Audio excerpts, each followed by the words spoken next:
નમસ્કાર.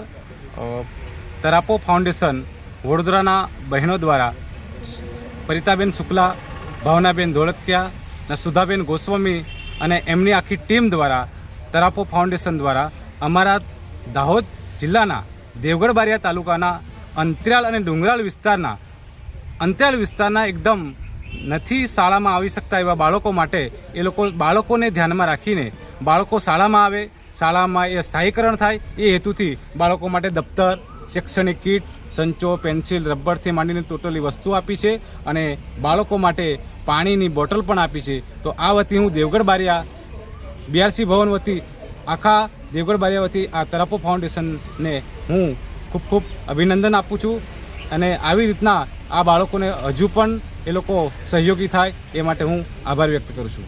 શું નામ આપનું? વણજારા સુરેશકુમાર પન્નાલાલ. હોદ્દો આશીષ CRC મોટી SID.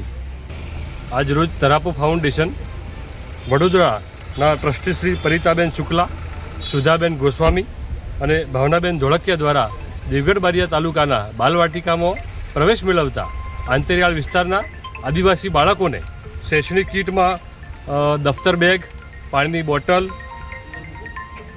શૈક્ષણિક વસ્તુઓ અને વિવિધ સામગ્રી આપવામાં આવી છે. માઇગ્રેશન કરતા આદિવાસી બાળકો માટે આ ખૂબ જ ઉપયોગી રહેશે. એમના અભ્યાસ અર્થે આ કીટ આપવામાં આવી છે તે બદલ અમે તરાપો ફાઉન્ડેશનનો ખૂબ ખૂબ આભાર માનીએ છીએ. આ સહયોગ બદલ અને બાળકોના ભવિષ્ય માટે એમણે ખૂબ સુંદર કામ કર્યું છે એનું અમે સરાહના કરીએ છીએ. શું નામ છે? ધર્મેશ પટેલ, BRC દેવગઢ બારિયા.